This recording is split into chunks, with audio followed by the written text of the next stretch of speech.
आज के हम टॉपिक में स्ट्रगल मूवमेंट की जो एक फेमस पर्सन अल्लामा मोहम्मद इकबाल, उनको हम डिस्कस करेंगे। बच्चे जो तो आपको पता है कि अल्लामा इकबाल जो है पाकिस्तान के मौजूदा पाकिस्तान के शहर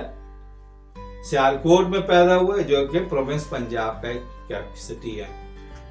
उन्होंने अल्लामा इकबाल ने अपनी जो इनिशियल एजुकेशन है वो लाहौर में हासिल की और अपने जमाने में एक बहुत ही ब्रिलियंट स्टूडेंट हुआ करते थे। अल्लामा इकबाल ने फर्दर एजुकेशन के लिए इंग्लैंड गए और वहां लिंकन्स इन में एडमिशन लिया। लिंकन्स इन में अपनी एजुकेशन कंप्लीट करने के बाद उन्होंने इंग्लैंड की एक और यूनिवर्सिटी लिंकन्स इन में एडमिशन लिया और वहां उन्होंने अपनी लॉ की जो है वो डिग्री हासिल की। इसके बाद फर्दर एजुकेशन के लिए वो एडिनबर्ग जर्मनी चले गए, जहां उन्होंने फिलॉसफी में यानी पीएचडी की डिग्री हासिल की। इस तरह से ये उनकी एकेडमिक ईयर था और इस तरह से उन्होंने ये इनका तकरीबन अल्लामा इकबाल का जो हम कह सकते हैं कि एजुकेशन हासिल करने का पूरा एक टाइम था। अल्लामा इकबाल जो थे वो मुसलमानों का जो ग्लोरियस टाइम गुजरा है, जो हमने अपने प्रीवियस चैप्टर में कुछ लेक्चर्स में हमें बताया था कि मुसलमानों का जो ग्लोरियस टाइम था, यानी हारून रशीद, मामून रशीद के ज़माने में Baghdad is a capital of art and culture and learning. पूरी दुनिया से वहाँ लोग एजुकेशन हासिल करने आया करते थे और बहुत ही गोल्डन एज था मुसलमानों का। अल्लामा इकबाल भी चाहते थे कि वो दौर मुसलमानों का दोबारा मुसलमान उसको अचीव करें और वो दौर मुसलमानों का वापस आए। इसकी बहुत शिद्दत से अल्लामा इकबाल को जो है वो विश थी और इसीलिए उन्होंने अपनी जब जर्मनी से वो वापस आ रहे थे तो उन्होंने स्पेन के एक शहर कोर्दोबा यानी कुर्तबा में अपना एक रात, कुर्तबा की बहुत ही फेमस मॉस्क थी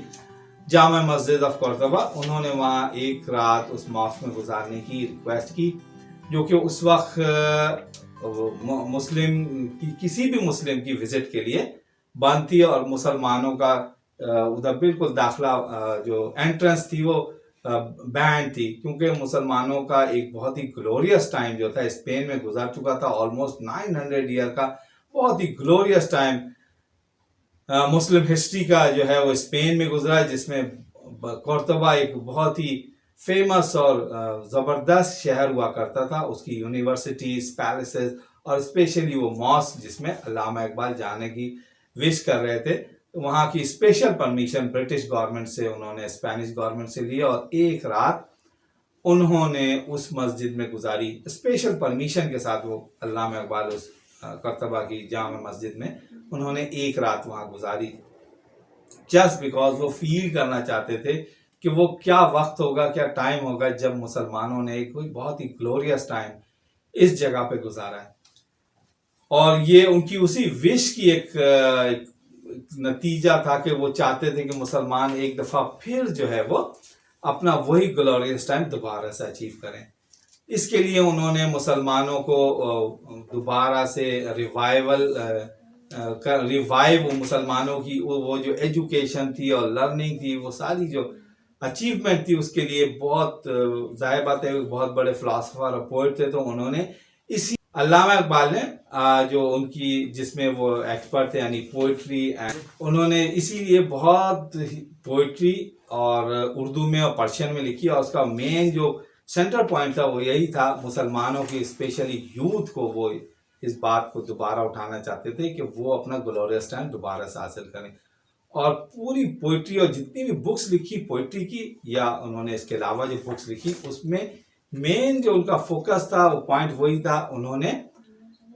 यूथ को एड्रेस किया कि यूथ जो आप ही जो है वो अपना इस ग्लोरियस टाइम को दोबारा ले सकते हैं। तो कायद आज़म अल्लामा इकबाल जो थे इस विश के साथ बहुत ही स्ट्रांग उनका जो है बिलीव था कि एक न एक दिन मुसलमान फिर से अपना वही ग्लोरियस टाइम हासिल करेंगे। अल्लामा इकबाल की इसी लिटरेसी की जो अचीवमेंट और बहुत ही ग्रेट वर्क था, इसके लिए 1923 में उनको सर का जो खिताब, ब्रिटिश गवर्नमेंट ने सर का खिताब दिया। और अल्लामा इकबाल का एक और जो बहुत बड़ी अचीवमेंट जो उनकी लाइफ से या उनकी जो स्ट्रगल थी पाकिस्तान के लिए, वो जाने जाते कि 1930 में उन्होंने जो इलाहाबाद में एक मुस्लिम लीग का एक बहुत बड़ा सेशन था, वहाँ उन्होंने एक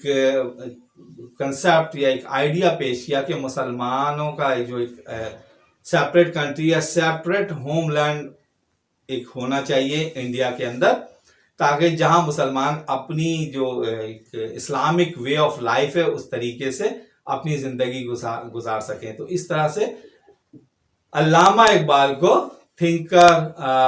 ऑफ पाकिस्तान भी कहा जाता है। ऑल्दो उस वक्त पाकिस्तान का ऐसा कोई कंसेप्ट नहीं था और ना ही पाकिस्तान का नाम किसी के जहन में था, बट एक आइडिया एक था कि मुसलमान जब ब्रिटिश गवर्नमेंट यहाँ से सब कॉन्टिनेंट से जाएगी, वापस एक ना एक दिन उसे जाना है, तो यहाँ मुसलमान एक अपना सेपरेट होमलैंड हो जहाँ अपने पूरी फ्री रिलीजियस जो उनकी अपने मजहबी तौर पर बिल्कुल एक फ्री होके अपनी लाइफ गुजार सकें। 1938 में अल्लामा इकबाल का इंतकाल हुआ और वो लाहौर में in the shade of by Badshahi Masjid, उनका जो टॉम्ब है वो लाहौर में। और इस तरह से आज हमने अपनी एक जो बहुत ही फेमस और स्ट्रगल ऑफ पाकिस्तान की एक पर्सनैलिटी थी अल्लामा इकबाल, उसको हमने कंप्लीट किया।